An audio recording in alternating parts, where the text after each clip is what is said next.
भाजपा के पूर्व राष्ट्रीय अध्यक्ष और केंद्रीय मंत्री नितिन गडकरी जी हमारे साथ हैं। नितिन जी, ये जो बजट है कोरोना काल के बाद आया, बजट से काफ़ी उम्मीदें थी। अगर आपके पर्टिकुलर इसकी बात करें तो एमएसएमई का भी बजट दोगुना कर दिया गया, रोड ट्रांसपोर्ट्स पे भी काफ़ी कुछ दिया गया है। क्या योजनाएं रहेंगी आने वाले दिनों में? देखिए, प्रधानमंत्री जी ने $5 ट्रिलियन की इकोनॉमी को बनाना और 111 लाख करोड़ के इंफ्रास्ट्रक्चर को बनाना, ये आत्मनिर्भर भारत का संकल्प किया है। उस संकल्प को पूरा करने वाला बजट है। गांव, गरीब, मजदूर, किसान के साथ न्याय करने वाला बजट है।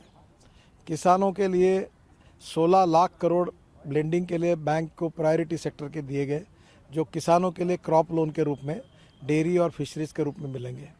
3 लाख करोड़, लगभग 3.5 लाख करोड़ जो एमएसपी है, जो इंटरनेशनल प्राइस और मार्केट प्राइस से एमएसपी ज़्यादा है, और उसके डिफरेंस के रूप में 3.5 लाख करोड़ किसानों को दिए गए हैं।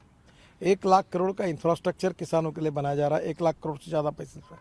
तो ये निश्चित रूप से ये बजट गांव, गरीब, मजदूर, किसान का कल्याण करने वाला, देश में नए रोजगार निर्माण करने वाला, मार्केट में लिक्विडिटी पैदा करके रोजगार निर्माण करके ग्रोथ रेट को बढ़ाने वाला और आत्मनिर्भर भारत की तरफ ले जाने वाला बजट है।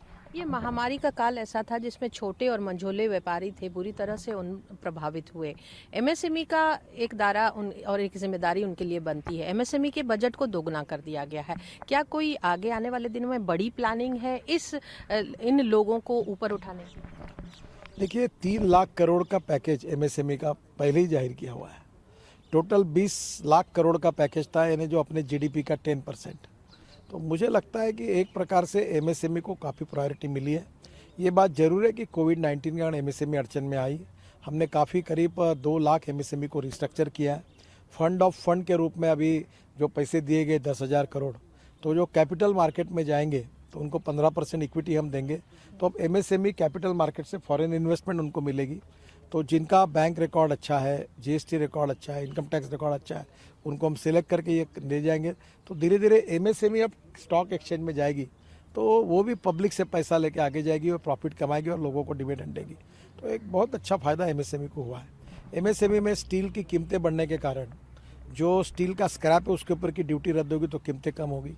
फिर स्टील के कुछ पार्ट जो इंपोर्ट होते थे उसमें 15% ड्यूटी थी, वो 7.5% लाई, तो उसका भी फायदा एमएसएमई को होगा। कॉपर में भी ड्यूटी कम हुई है। और एक मुझे लगता है कि निश्चित रूप से एमएसएमई को प्रोत्साहित करने वाला बजट है।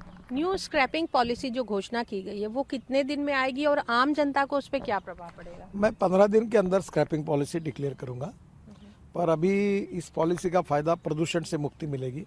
1 करोड़ व्हीकल ऐसे हैं जो लाइट, हेवी सब मिला के है, और जो 15 साल 20 साल पुराने हैं। और देखिए, उसमें एयर बैग्स नहीं है, तो रोड सेफ्टी के लिए अच्छा नहीं है। काफ़ी बातें नहीं है। अब नए व्हीकल में आदमी की जान बच सकती है, उसमें वो भी संभव नहीं। फिर पेट्रोल डीजल की खपत कम होगी। जब मैं स्टूडेंट था तब मैंने स्कूटर ली थी, तो 32 किलोमीटर पर लीटर एवरेज था, अब 80 किलोमीटर है। तो नेचुरली मेंटेनेंस कॉस्ट भी कम हो जाएगी ट्रक की वगैरह। फ़ायदा दोनों का है, विन विन सिचुएशन है। इससे देश का भी फायदा होगा, लोगों का भी फायदा होगा, रोजगार भी निर्माण होंगे। और ये 4.5 लाख करोड़ की इंडस्ट्री जो है ये 6 लाख करोड़ की बनेगी। 30% इसमें और बढ़ोतरी होगी। आपके मंत्रालय ने रोड और ट्रांसपोर्ट ने वैसे ही कोरोना काल में भी काफ़ी कुछ काम किया और टारगेट को आपका मंत्रालय अचीव करता हुआ नजर आया। आने वाले दिनों के लिए क्या कोई न्यू टारगेट रखे गए हैं? देखिए, रोड में तो हमने चमत्कार हुआ है कि कोविड होने के बाद में भी जो पिछले साल का 28 किलोमीटर का एवरेज था, और एक समय जो 2 किलोमीटर पर डे पर रोड का मैंने गया था कंस्ट्रक्शन, अभी वो जनवरी महीने में 28 किलोमीटर हो गया।